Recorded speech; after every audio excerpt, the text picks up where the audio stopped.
They don't remember that Asia indeed has Jassy's shoes. So Jassy is barefoot, cold, trying to get Nia to come to her so that they can catch an Uber together.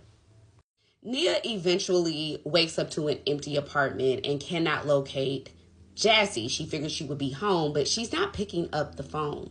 By the afternoon of February 26th, which was her actual birthday, Jassy's father and Nia reported her missing to the police, prompting the police to conduct a search around the club. Now, thankfully, there were tons of surveillance footage for the police to devour to find out what happened to Jassy.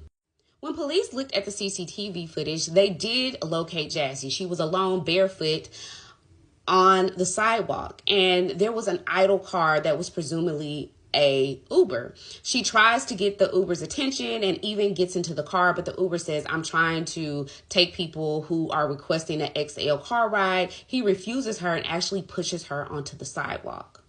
When she's pushed onto the sidewalk, she's actually approached by a man who scoops her up and stays with her for a minute or so. And you can see that Jassy is attempting to locate Nia and she can't find her. So she weirdly decides to go along with this Good Samaritan, or so he seemed.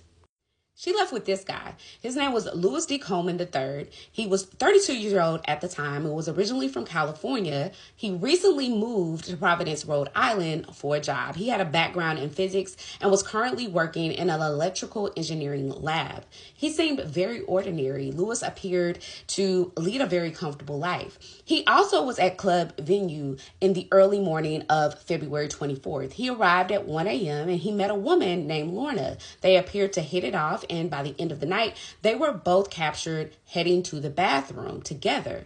But that's until Lorna's brother intercepted that meeting for reasons we don't really know. We don't know if Louis' intentions grew darker because he left the club by himself, but they continued to exchange text messages throughout the night. Louis then heads down Tremont Street where he spots Jassy and convinced her to accompany him, and she was drunk and vulnerable and couldn't spot her friend Nia.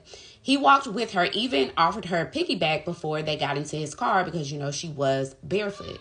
Police were able to match his image on CCTV footage with his ID.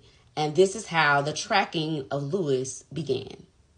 Police used CCTV footage and cell phone data to determine that Louis did not return home from the venue until about 4:15 a.m., despite his apartment only being an hour away. So authorities were curious